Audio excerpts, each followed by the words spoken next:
ভারতের মধ্যে একটা মেয়ের নাম ছিল পলি। জুড়ে বলেন কি? পলি। আরো জুড়ে বলেন পলি।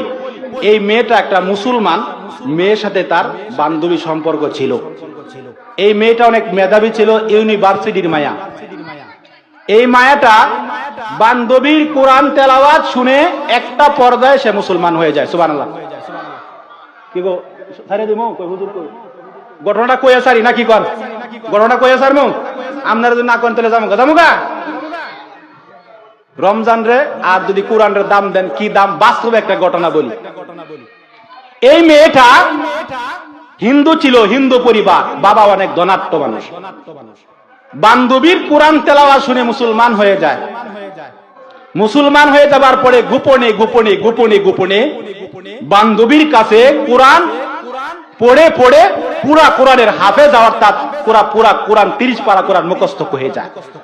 মেধাবী মায়া, ভার্সিটির মায়েরা মেধাবী থাকে, কথা ঠিক কিনা? এই মেয়েটা যখন হাফেজা হয়ে যায়, কোরআন মাজিদ তেলাওয়াত করে গোপনে গোপনে, নামাজ পড়ে গোপনে গোপনে, রাত্রির বেলা একদিন তাহাজ্জুদের নামাজে কোরআনে পাক তেলাওয়াত করতেছিল।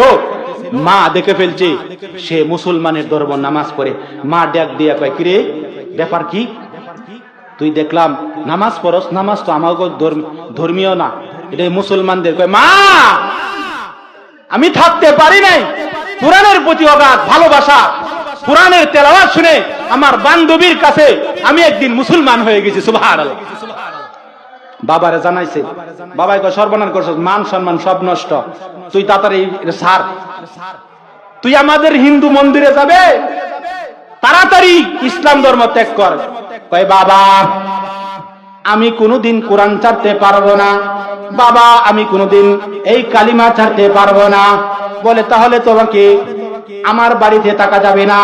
বলে, ঠিক আছে। বাবা বলে, যাবার আগে তোমাকে আমি মেরে ফেলবো। একটা পরে অনেক লম্বা ঘটনা।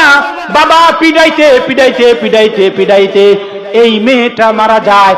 অত্যাধিক প্রহার করার কারণে মেয়েটা যন্ত্রণায় কাতর হয়ে মেয়েটা এক পর্যায়ে অসুস্থ হয়ে পড়ে যায়। অসুস্থ হয়ে যাবার পরে মেয়েটা মারা যায়। মেয়েটাকে চিতাশালে নিয়ে গেল, কারণ হিন্দু পরিবারের মেয়ে, যেহেতু হিন্দু বাবার বাড়িতে মারা গিয়েছে, হিন্দুদের রীতিনীতি হলো চিতাশালে পুরানো, কথা ঠিক কিনা? আরো জোরে বলেন। পুরানি চিতাশালে নিয়ে গেল। মেয়েটা কি যখন আগুনের মধ্যে দিবে, চতুর্দিকে কাঠ আর কাঠ, লাকড়ি গোলা দিয়ে যখন পেট্রোল দিয়ে মেয়ের গায়ের মধ্যে আগুন ধরে দেয়া হলো।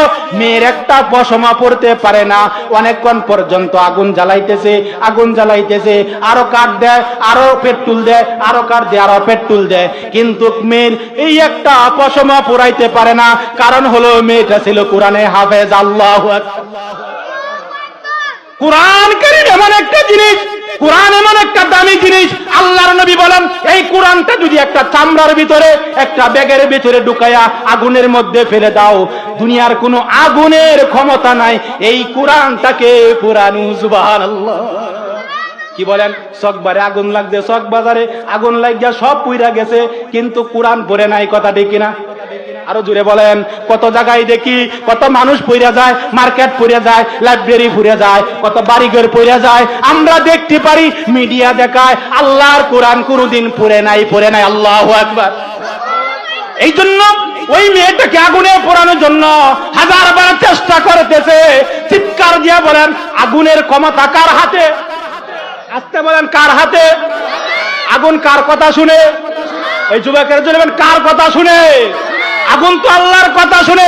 আগুনকে আল্লাহ বলে দিয়েছে, এই আগুন রে, এই মেয়েটা তো কোরআন শিখেছে, কোরআন পড়েছে, সুতরাং তুই আগুন পোড়াইতে পারবে না। মেয়েটাকে অনেকবার চেষ্টা করে পোড়াইতে পারে না। পরিশেষে বান্ধবী মুসলমান বেশে ডাক দিয়ে বলে, ও হিন্দু বাবা, আমার এই বান্ধবীকে যদি আপনি দুনিয়ার শত কোটি কোটি আগুন নিয়ে আসেন, পৃথিবীর গোটাল পৃথিবীর লাকড়ি নিয়ে আসেন, এরপরেও এই আমার বান্ধবীকে পোড়াইতে পারবেন?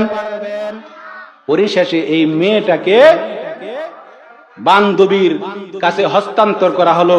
বান্ধবী ইমাম সাহেব ডেকে নিয়ে এসে গোসল দিয়ে কাফন পড়ে মুসলমান রীতিনীতি দিয়ে কবরে রাখা হলো।